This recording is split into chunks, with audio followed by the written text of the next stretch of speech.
नमस्कार दोस्तों, आज हमारे आपका फिर से रिव्यू क्लासेज यूट्यूब चैनल में हार्दिक स्वागत है। आज हम आपके लिए लाए हैं न्यूटन की गति के समीकरण। हमने आपको बताया था कि अगला हमारा वीडियो आपको इसी पर ही मिलेगा कि न्यूटन की गति के समीकरण कितने होते हैं और वो समीकरण का निगमन कैसे किया जाएगा, कैसे हम प्राप्त करेंगे कि हाँ यही होता है, कैसे समझेंगे, कैसे आता है। इस वीडियो में आपको हर प्रकार का तरीका बताया जाएगा। तो पहले चले देखते हैं कि जो न्यूटन के समीकरण है ये है क्या। तो जो न्यूटन का समीकरण आप जानते हैं क्या, जो न्यूटन का समीकरण है ये तीन प्रकार का होता है। एक तो न्यूटन का समीकरण देख लीजिए, न्यूटन के समीकरण तीन होते हैं। पहला आपका है v बराबर यू प्लस ए टी। क्या होता है भैया? v बराबर यू प्लस ए टी। और सेकंड आपका है s बराबर U T plus half A T square, half माने आधा। और थर्ड आपका है वी स्क्वायर बराबर यू स्क्वायर प्लस 2as। तीनों समीकरण आपके सामने लिख दिए गए हैं। ये न्यूटन का पहला समीकरण है v बराबर यू प्लस ए टी, ये दूसरा है s बराबर U T plus half A T square, ये तीसरा है वी स्क्वायर बराबर यू स्क्वायर प्लस 2as। अब इसमें पहले जानेंगे कि जहाँ ये v u a t s ये सब है क्या। तो यहाँ प्रतीक को थोड़ा जान लेंगे, इसके बाद हम निगमन कराते हैं आपका। तो जो v है ये आपका है अंतिम वेग।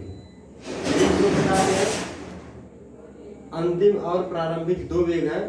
एक v है आपका अंतिम वेग, u आपका है प्रारंभिक वेग, ये आपका है त्वरण, t आपका है समय। तो जो v है अंतिम हो गया, u प्रारंभिक हो गया वेग, ये त्वरण हो गया, t टाइम। अब बचेगा आपका s, ये क्या है? दूरी है। और v u t जो ये इसमें था वही सब इसमें है। तो आपको पता होगा कि s दूरी है, v अंतिम वेग है, u प्रारंभिक वेग है, ये त्वरण है, t टाइम है। अब इसी के माध्यम से अब हम इसको बताएंगे कि आता कैसे, इसका निगमन कैसे किया जाएगा, ये कैसे प्राप्त किया जाएगा। इसके लिए चलिए देखते हैं कि कैसे आता है। चलिए देखते हैं इनका निगमन कैसे करते हैं हम। निगमन पहले तो न्यूटन के पहले समीकरण का निगमन कैसे किया है। चलिए देखते हैं न्यूटन के पहले समीकरण का निगमन।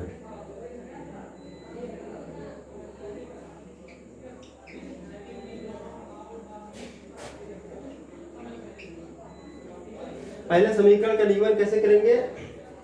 तो पहले समीकरण ही उतार देते हैं, v बराबर यू प्लस ए टी। ये आपका पहला समीकरण है। इसको कैसे प्रूफ करेंगे, सिद्ध कैसे करेंगे कि दोनों साइड में यही होता है। इसके लिए हम आपने पढ़ा है त्वरण पढ़ा है पिछले वीडियो में। उसी त्वरण के फार्मूले के माध्यम से इसका निगमन किया जाए। तो चलिए देखते हैं पहले त्वरण क्या होता है, इसका प्रूफ निकालेंगे। तो त्वरण क्या होता है इसमें? त्वरण बराबर आपको पता होना चाहिए होता है वेग परिवर्तन बटे समय अंतराल। वेग परिवर्तन बटे समय अंतराल होता है त्वरण। अब त्वरण को हम स्मॉल a से डिनोट करते हैं और वेग परिवर्तन को लिखेंगे v माइनस यू, अंतिम वेग माइनस प्रारंभिक वेग, और समय अंतराल को t से डिनोट करते हैं। ये आपका होता है। अब इसी का हम क्रॉस मल्टीप्लाई करेंगे, तिरे गुणा करेंगे, आगे पीछे करेंगे तो आपका आ जाएगा आंसर फाइनल जो आपको लाना है, ये सिद्ध करना है, आपका आ जाएगा। चलिए देखते हैं। इधर भाग इधर क्या हो जाएगा भैया? गुणा हो जाएगा। तो a गुणे टी, ए टी प्लस नहीं बराबर, और इधर बचेगा v माइनस यू। अब u को इधर लाएंगे प्लस हो जाएगा, तो बचेगा इधर v, इधर u आ जाएगा प्लस हो जाएगा, बचेगा ए टी।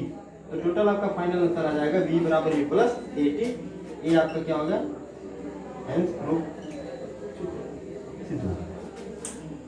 यानी त्वरण से ही हम किसको प्राप्त कर लिए? न्यूटन के पहले समीकरण। त्वरण इसी को कहा जाएगा इसका निगमन। ये कैसे आता है भैया? न्यूटन का पहला समीकरण त्वरण से आता है। अब हम आपको बताएंगे दूसरा त्वरण निगमन न्यूटन की गति का। उससे पहले आपको 1 मिनट दिया जाता है, इसको आप उतार सकते हैं। ठीक है, उतार लीजिए।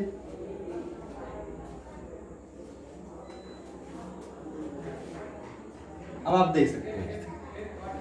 अब हम न्यूटन के दूसरे समीकरण की निगमन कैसे करेंगे? समीकरण आपका है s बराबर U T plus half A T square. जो यस आपका ये दूरी है, u क्या है? प्रारंभिक वेग है, t टाइम है, ए त्वरण है, यहाँ भी 80 टाइम है। इसका निगमन कैसे करेंगे, उसके लिए हमने आपको पता होना चाहिए कि औसत वेग, औसत चाल, ये सब क्या होता है। तो शॉर्ट में बताते हैं औसत क्या होता है। औसत का मतलब होता है, अगर पूछा जाए औसत चाल क्या होता है, तो आप कहेंगे कि कुल दूरी ले लीजिए बटे कुल समय।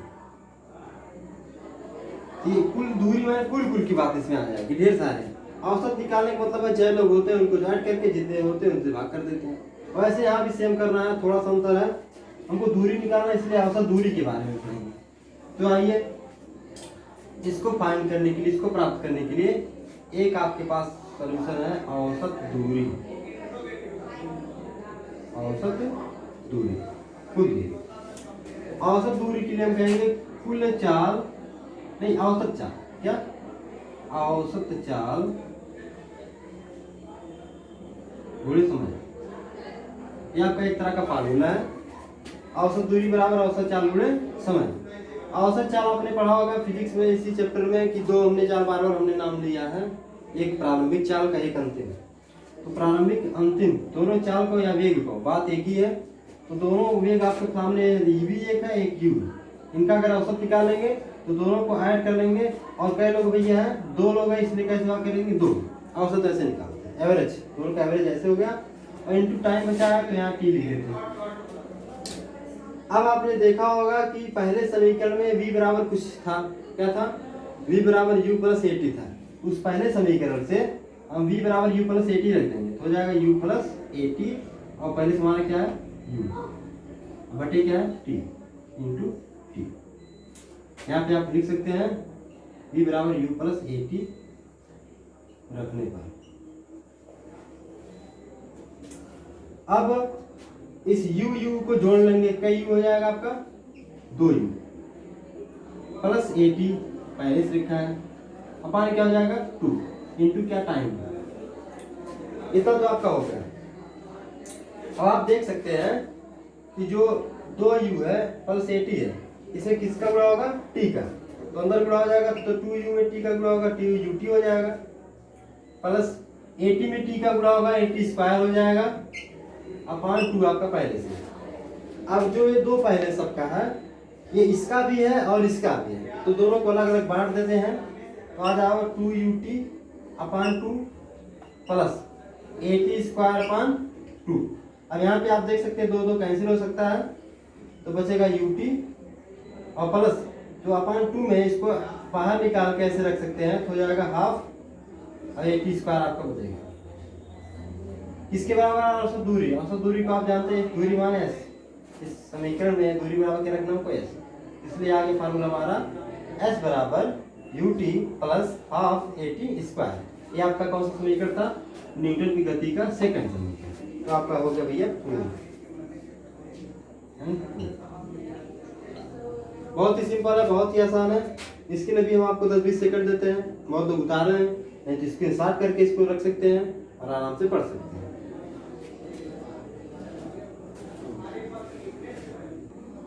चलिए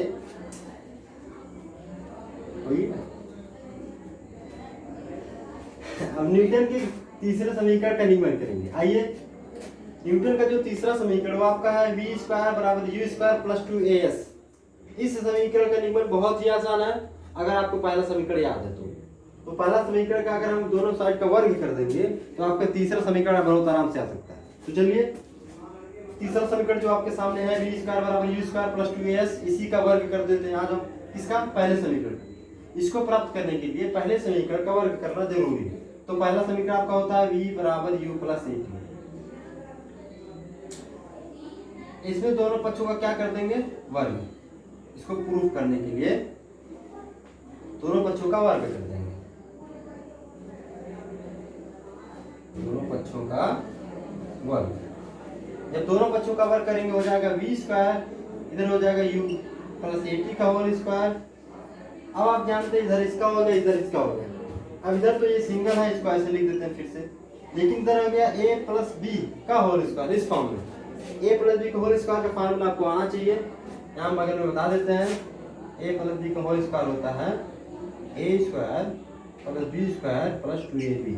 ये आपने मैथमेटिक्स में पढ़ा है, वही फार्मूला यहाँ लगा दीजिए। यहाँ पहले का स्क्वायर है तो यहाँ पहला u है तो u का स्क्वायर, फिर दूसरे का स्क्वायर, दूसरा यहाँ 80 का स्क्वायर, फिर प्लस 2ab होता है तो 2 गुणे 1 जगह क्या आपका u है, गुणे b क्या क्या 80। इसको ये इसका अब इसका थोड़ा विस्तार कर लेते हैं। u स्क्वायर, यहाँ देखिए a का स्क्वायर अलग हो जाएगा, t का अलग हो जाएगा, प्लस 2u80। फिर इधर आ जाइए,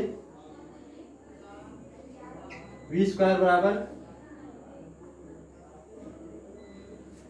इधर u स्क्वायर तो आपका मिल ही गया।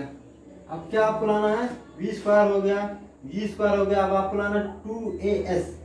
और आप देख रहे हैं यहाँ पे कि हमको कुछ कॉमन लेना पड़ेगा तभी कुछ काम।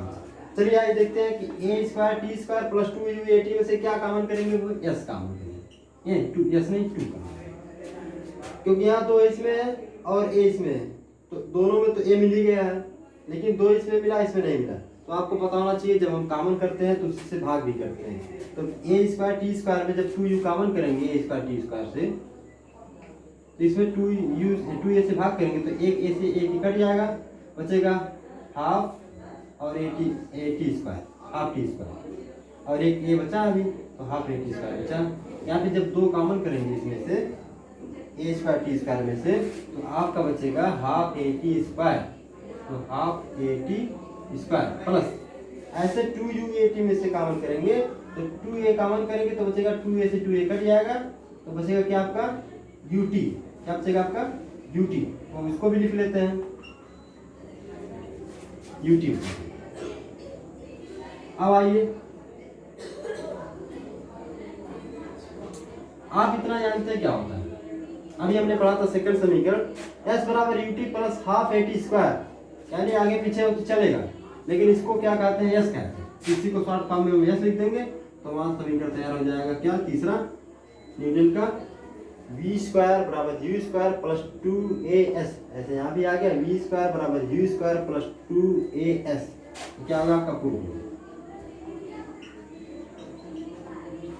तो बहुत ही आसान था, आपको टेंशन लेने की जरूरत नहीं है, आप आराम से इसको देख देख के पढ़िए सीखिए। अगर आपको ना समझ में आए तो इसका स्क्रीनशॉट लेके इसको अच्छे से देखिए, इसके बाद बताइए कमेंट करके कि आपको वीडियो कैसा लगा।